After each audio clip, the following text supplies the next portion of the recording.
বিশ্বমঞ্চে আরও একবার উজ্জ্বল হলো বাংলাদেশের নাম। গ্লোবাল সুপার লিগে প্রথম আসরের শিরোপা জিতেছে বাংলাদেশের দল রংপুর রাইডার্স। ফাইনালে ভিক্টোরিয়াকে ৫৬ রানে হারিয়ে চ্যাম্পিয়ন হয়েছে রংপুর। ব্যাট হাতে সৌম্য সরকারের বীরত্বের পর বোলারদের দাপটে শিরোপা ঘরে তুলেছে রংপুর।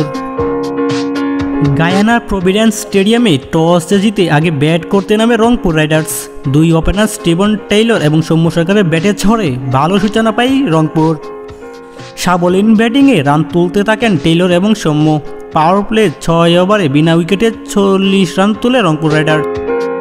পাওয়ার প্লে শেষে ভিক্টোরিয়ার বোলারদের উপর চওড়া হয়েছেন দুই ওপেনারই। আগ্রাসী ব্যাটিংয়ে রান তুলেছেন দুজন। দলও যেতে থাকে বড় পুঁজির দিকে, দুজনই পেয়েছেন 50। উদ্বোধনী জুটিতে ১৪ ওভারে চলে আসে ১২৪ রান। ৪৯ বলে ৬৮ রানের ইনিংস খেলে বিদায় নেন টেইলর।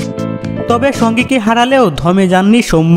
ধুমধারাক্কা ব্যাটিংয়ে ভিক্টোরিয়ার বোলারদের কচুকাটা করে রান তুলতে থাকেন তিনি। আরেক প্রান্তে কেউ খুব একটা তিতু হতে পারেননি। ৪ বলে ১০ রান করে সাইফ হাসান, ৯ বলে ১০ রান করেছেন ওয়েন ম্যাডসেন। নির্ধারিত ২০ ওভারের খেলা শেষে ৩ উইকেট হারিয়ে ১৭৮ রানের লড়াকু পুঁজি দাঁড়ায় রংপুরের। জবাব দিতে নেমে শুরুতে আগ্রাসী ব্যাটিং করেছে ভিক্টোরিয়া। পাওয়ার প্লে ৬ ওভারে ১ উইকেট হারিয়ে তুলে ফেলে ৫৪ রান। পাওয়ার প্লে শেষে তাদের ইনিংসে লাগাম টেনে ধরেন রংপুরের বোলাররা। ২২ বলে ৪০ রান করা জো ক্লার্ক ফিরেছেন দলের ৮৩ রানের মাথায়।